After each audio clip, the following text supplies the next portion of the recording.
Hello again, everybody. Welcome to another craptastic episode of the Marler Music Show. I am David. I hope you're doing very well out there today, no matter what you are doing and where you are. So today, I'm going to get back on this Kiss thing a little bit. I'm going to do a two-part series. This is video one of ranking my favorite Kiss albums. Or let me go back. I'm going to rank them from 20 to 1, just for my taste. How I feel about them personally, each one. This is going to be a two-parter, and we're going to start off with going from number 20 to number 11. So strap yourselves in, folks. Let's go! Yes!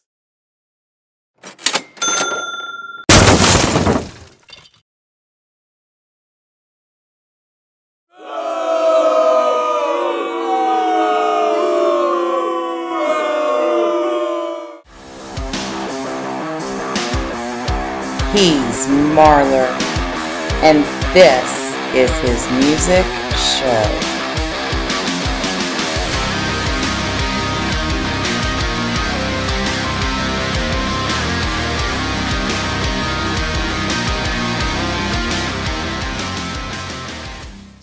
Alright, so, yeah, like I said, two-parter here from 20 to 1. Going to start with 20 and go down to 11. Part 2 will have 10 to 1 be coming out about a week after this one hits or whatever. We'll see how it goes, what I can do time-wise with it. So let's get started with this. And so number 20 for me, which also lets you know it's my least favorite Kiss album of all time, and that is Sonic Boom. This album came out in 2009. It was a follow-up to Psycho Circus. You know, I'm not going to spend a lot of time on this one, guys. There's a few good songs on here that I really like. Modern Day Delilah. I like I'm an Animal. One of Gene's songs on here, I think it's really good. I love All for the Glory. I think it's a really good song. Eric singing on that one. Really good. It's got kind of a decent feel to it, and there's nice backing vocals in it from Paul and everything. Say Yeah is a pretty good song. They've been doing that live on their current farewell tour. And then past that, there's really not much on here. That When Lightning Strikes by Tommy is a fairly good song. I think it feels a little bit too much Ace-ish for me. A little bit of copying going on there, but it is what it is. But this one comes at number 20, not anywhere close to their best work, and one of the reasons that they're not putting out albums anymore. So there you go. Number 20, Sonic Boom. That brings us to number 19, which this one here is, it might be a surprise to you. I don't know. This album actually was preceded by one of my favorite tours from them. The Tour Office album I thought was fantastic. They brought back a lot of older material, and I was able to see them for the first time do a lot of the older material, because the first time I saw them was in '85 on the Asylum tour. They were still pretty much sticking with non-makeup stuff. But number 19 is Hot in the Shade. Here again, not a lot of good songs off of it. I think this was one of their confused periods. They weren't really sure what direction they were trying to get to. I think this was kind of a mesh of a lot of things they had done. And one thing I will say about this album is Bruce Kulick's guitar playing really, in my mind, started to take off with this release. He started showing a lot of different things, a lot of different aspects to his guitar playing. But, you know, the opening track, Rise to It, is kind of a really good example of that to me. His guitar solo, his slide guitar, you know, the bluesy feel it has to it. The next song, Betrayed, by far the best Gene song on here.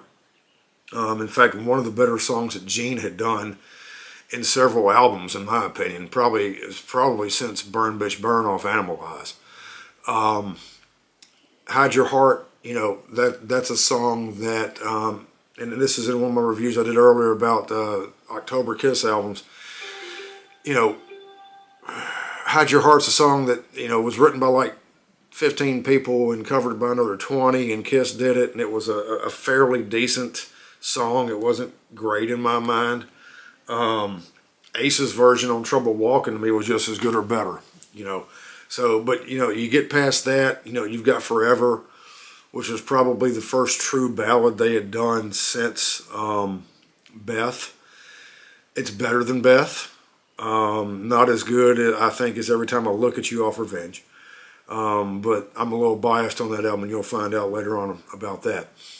And then after that, there's just not much, man. You get down to the last couple tracks, okay, Little Caesar, that Eric Carr sings. It was his, I believe, one and only original song that he did on a Kiss album. He did Beth on Smashes, Thrashes, and Hits. It's pretty good. It was good to hear Eric, you know, get some love there from the guy saying, hey, you know, do something here. And then the last one, Boomerang, another good Gene song on this album. And here again, you get past that, and there's 15 songs on this album, and I think I named like 5 or 6. So to me, not even half of it is good. And I think that's one problem with this album, is it had a few too many songs on it. And a lot of times that can hurt an album more than help it, especially if there's not a big group of songs that are really, really good. So for me, at number 19, we've got Hot in the Shade. Number 18. This one probably won't be a surprise that it's so low. And that would be the last album that this band has done, and that is Monster. Here again, it falls in with Sonic Boom and Hot in the Shade, in that, you know, not very many good songs on this thing. Hell or Hallelujah, I think, is a really good song. It can stand up to some of the other stuff that they've ever done, in my opinion. Something I kind of was hoping they would bring back if they're going to do something from this era, quote, into the End of the Road tour, but they haven't and probably won't by now. Wall of Sound, I think, is a very good song by Gene on here. It's got that typical, you know, kind of bass groove he does and everything. Long Way Down I like. Long Way Down is got a little Zeppelinish feel to it. I kind of like the vocals on it. You know, it's not great, but it's fairly solid. And you get it past that, here again. One of the songs I absolutely hate on this album, and I mean hate with a passion, I think is the worst song that they have ever done. And that is All for the Love of Rock and Roll.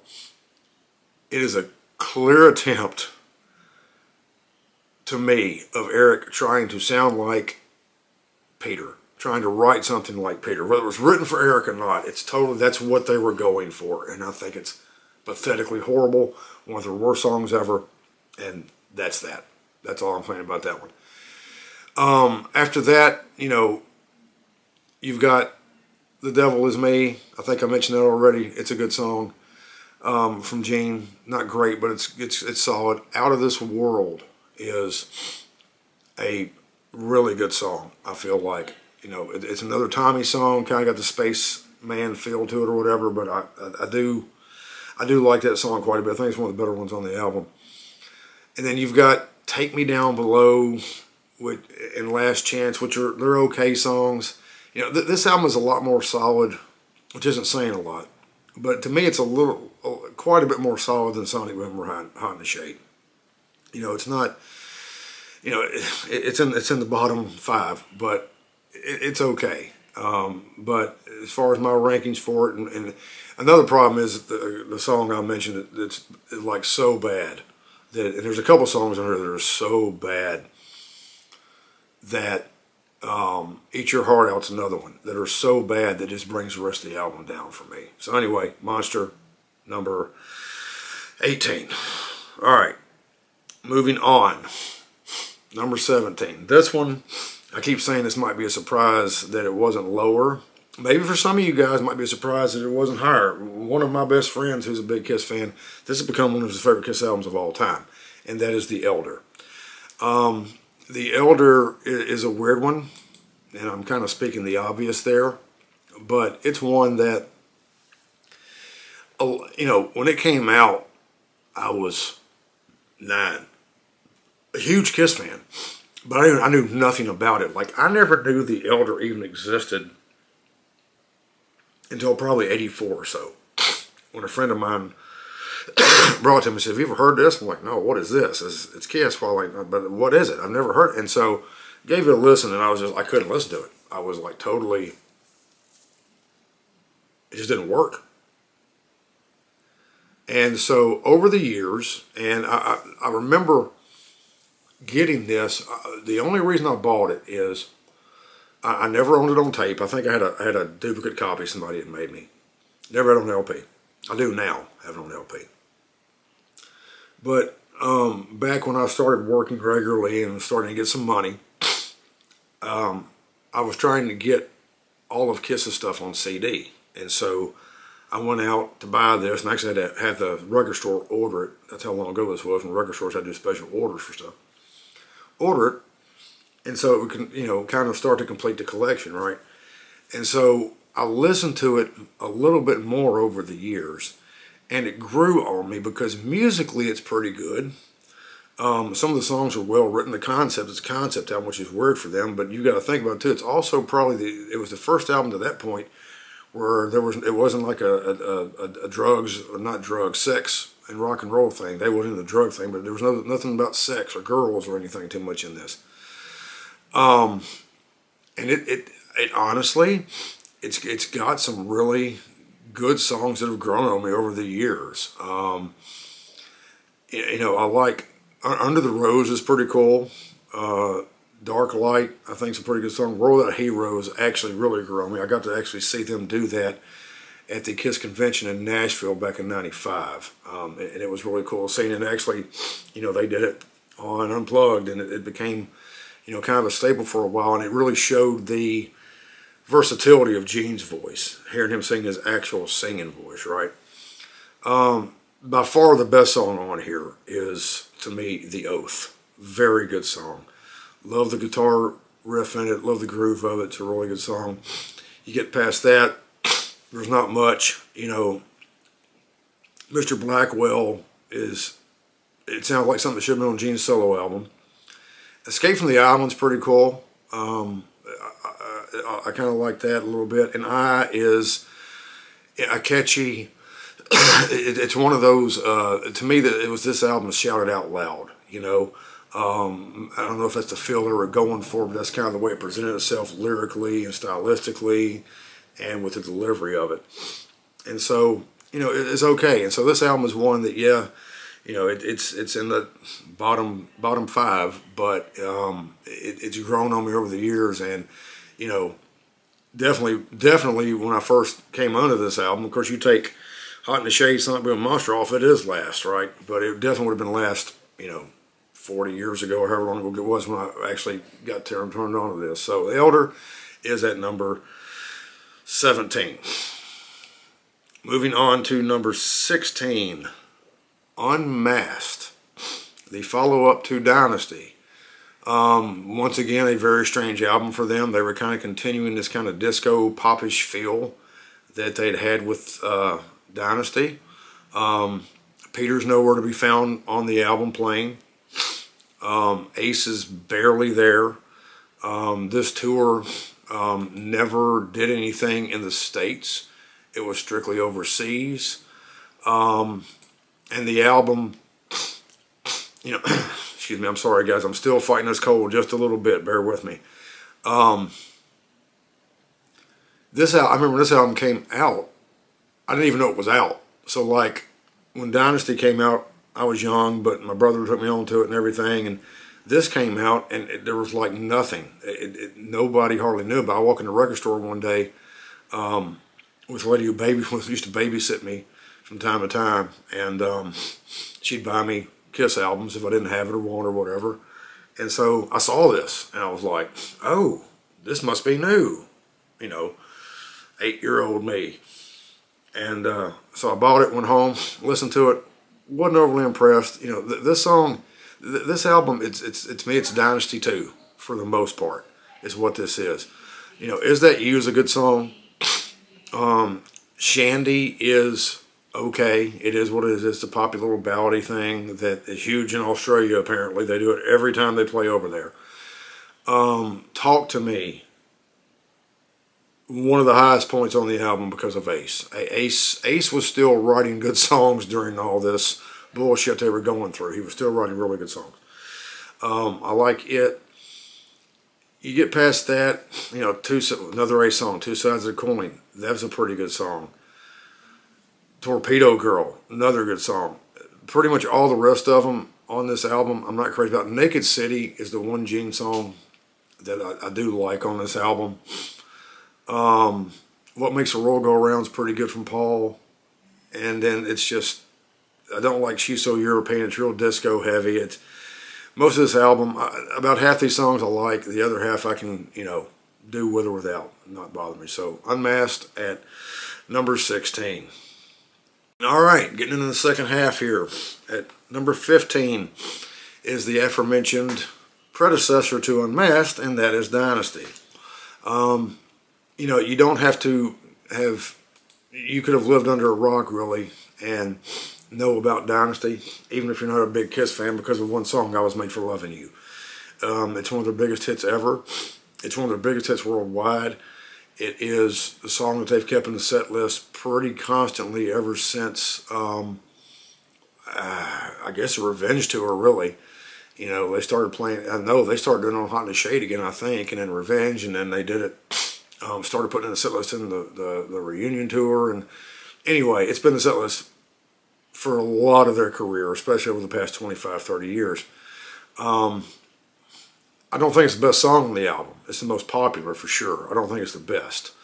To me, well, let me go down the list here a little bit on some of this stuff. 2000 Man, a song, really good song. Not his, it's a cover. I didn't find out until many, many years ago, but many years after this album came out, and I'd heard it 150,000 times, that was a Rolling Stones song. Never knew. Who knew? Sure Knows Something. I've always liked that song. It's really good acoustic, like they did with the Unplugged era. I think that they did a really good job with that. You know, Peter's stuff, Dirty Living is okay, but it seems like that song drags on and on and on for me. And it's not a really long song. It's like 4.5 minutes, but it seems like it lasts for 10. One I usually skip. I'll tell you the best Gene song on here, and a lot of Kiss fans don't like this song, is Charisma. I love that. For whatever reason, I love that song, and I always have. And that's the one song, I remember when I got this album, I was like 7 years old, not quite 7, when it came out. For some reason, Charisma hit me. I don't know what it was. Maybe the tone of it, or you know, the guitar of it. I just liked it, and I still do to this day. It's one of my favorite songs on the album. Magic Touch by Paul. It's okay. You know, just a pop rock thing. Hard Times by Ace, I think, is a really good song. I think it's one that he, one of his better, you know, as far as Ace wrote some of the best songs. He was the most consistent songwriter in the band. I feel like he wrote some really good songs. Rocket Ride and Shock Me, and you know, Hard Times and all that. Really good. Save Your Love, really good song. And then after Hard Times, you got X-Ray Eyes. Not a bright side of this album as far as Gene goes. And then, like I said, Save Your Love. So this album, it's got a lot of really good songs on it. I just think it's so far down for me because of the style of it, and what it was in terms of just being such a departure from anything it ever done. It was a real quick departure, a real drastic departure, real quick, really. So Dynasty, that comes in at number 15. All right, moving right along here. At number 14 is Asylum. Asylum is interesting in that it's got one of, I think, Kiss's best songs ever. A song that they have recently brought back into the fold. They're not doing it on this current leg of the tour. They did it, however, when I saw them a couple years ago for the last time. they did it. And I will say this is one of those songs that the current lineup does okay at, but not as good as the lineup that put it out. But I really like I really like Tears Are Falling, and so that doesn't start off the album. It starts off with King of the Mountain, which is, I love the opening drums into it and the opening guitar and just the way it kind of hits and goes and everything. It kind of carries over a little bit from Animalize. Any way you slice it, it's a decent Gene song. Who Wants to Be Lonely is a very, very good song, I think. Trial by Fire, I can kind of do without for the most part. I'm Alive's okay. Love's a Deadly Weapon, I think is a pretty good song. It's also one that, I believe there's a demo of this on the Creatures of the Night 40th Anniversary box set. You might want to check out. That's actually better than this, to be honest. Then you've got Tears Are Falling, I'm Not Crazy About Secretly Cruel, or Radar for Love, and All Night is, that's kind of the cheese for me for this album. And look, part of the cheese for this album was their outfits and stuff for this look they had for this album and this tour. This tour was my first time to see them, and I was ecstatic, man. You know, I never got to see them in the early days or whatever when they were really popular the first time, but they had still been my favorite band, so I got to see them for the first time. My brother took me to see them on this tour, and it was great. I loved it. This album, I think, had the potential to be really good, but I think they just maybe, I don't know, maybe tried to get it out too fast. Because I remember so I saw them in December of '85 on this tour. They had played, this was in Memphis. They had played Memphis in January that same year off the Animalize tour. So they were just popping stuff out real fast, and I think it might have been part of the problem with this album. But for me, you know, it's in the bottom half of the 20, and it comes in at number 14. All right, number 13. Here we go, guys. We're getting down to the nitty gritty, and you're probably going, thank God, I'm tired of you talking. Number 13 is one that some surprise might be had that it's not lower on the list than this is. But it is one that I have really, and to be honest with you, this may be a little low for me. I don't know, but this is where I'm going to go with it for right now. This is one that when it came out, there was not a lot of anticipation around it when it actually came out, because it came out a couple years later than it was supposed to, really. And that's Carnival of Souls, the final sessions. This thing came out in '97, right in the middle of the reunion tour, which was so weird for me. You know, they had started recording this, then they took a break from it to do the Convention Unplugged thing, and then here comes the reunion. This gets thrown on the back burner, and it's forgotten about. And for some reason, and I didn't really know what was going to happen until almost right when it happened, for some reason they decided to throw it out in the middle of the reunion tour. Strange to me, very strange.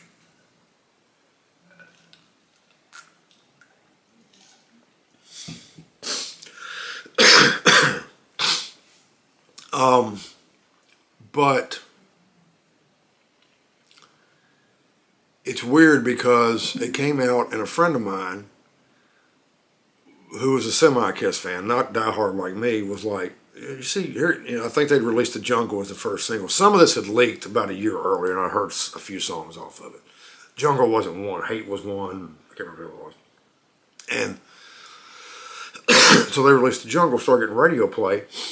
And my friend goes, he said, have you heard a new Kiss song? I said, well, yeah, sure. He said, it's kind of a departure for them, isn't it? You know, I said, well, you do know this, that's not the original, that's not the reunion lineup, that is Bruce and Eric. He said, no, I didn't know that. He said, well, that kind of explains it. So this album, once again, a big departure for them. It was very grungy, kind of grunge metal, which once again is something that Kiss, you know, they adjusted themselves to what was popular at the time.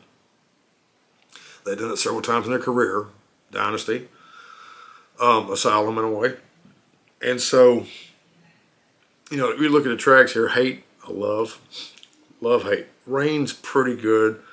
not crazy about Master or Slave. Childhood's End.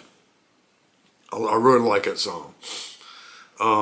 It's not great, but it's kind of a cool song. I Will Be There. Absolutely love that song. I think it's a very, very good ballady type thing, even though it's not romantic kind of ballad. It's still got that ballady feel.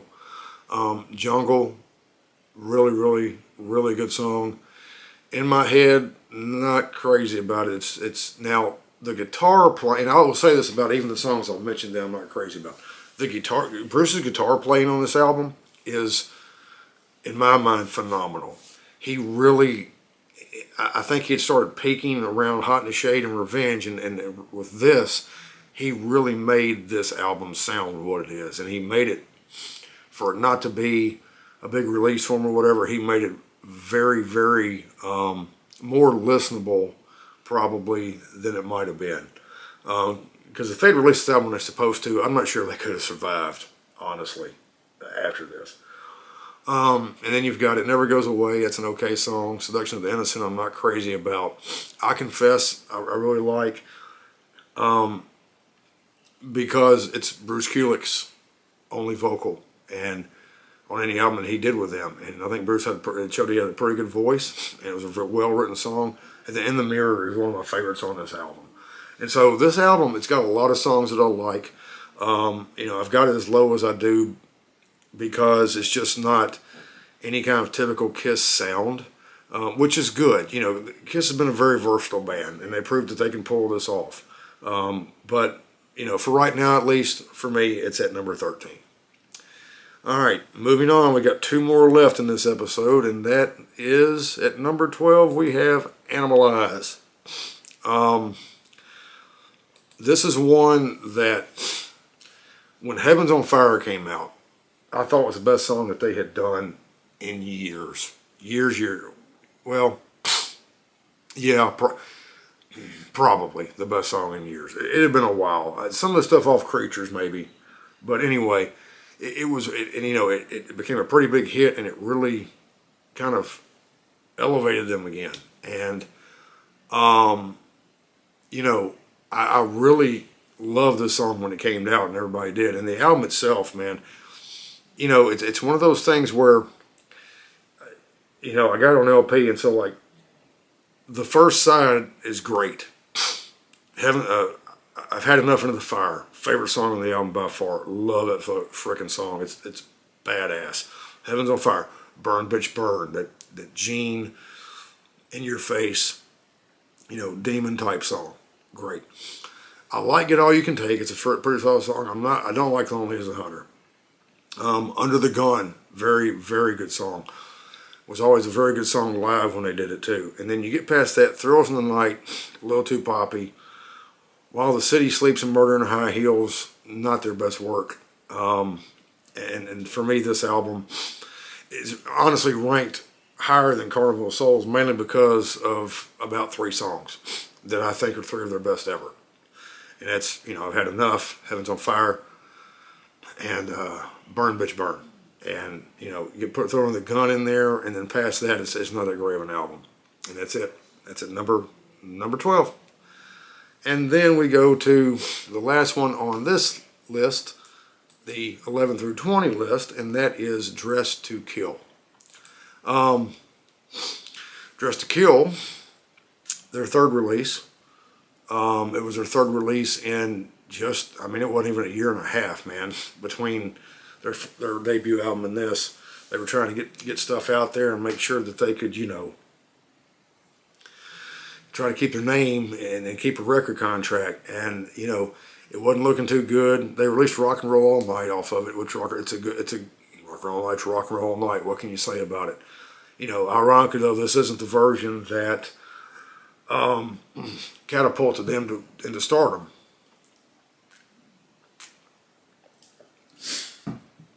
It was the Alive version. But this album has some really, really good songs. Room Service is okay. Two Timer's pretty good. Ladies in Waiting, you know, they did for most of this tour and the tour that they did support Alive as well.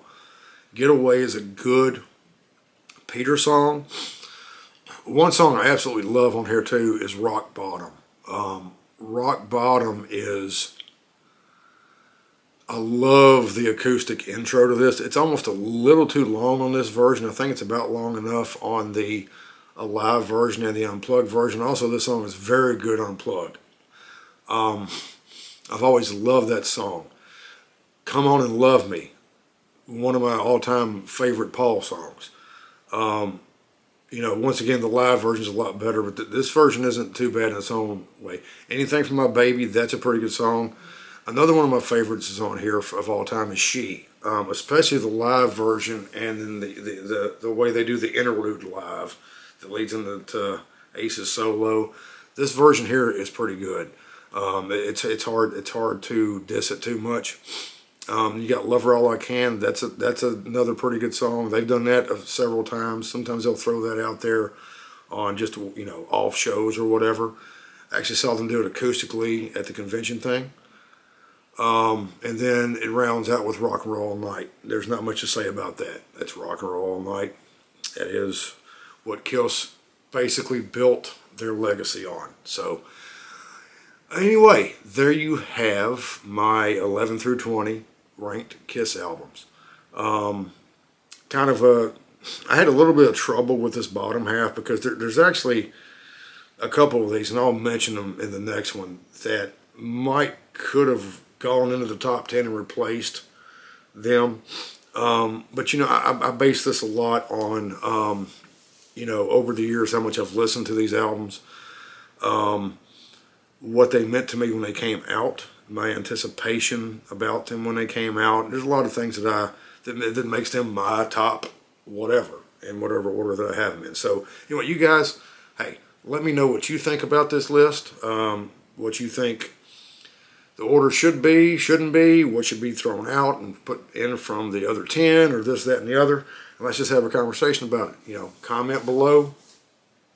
Get some conversation going between me and yourself, or you and another viewer. Always love that kind of stuff and always look forward to it. Before you comment, however, like and subscribe and hit that notification bell. That way you can get notified right away when any content comes out on this channel. All right, I appreciate you guys for watching more than you know. So I'm going to sign off until the next video, and I will say, as I always do, be good to each other, be good to yourselves, and life will be good to you. Peace.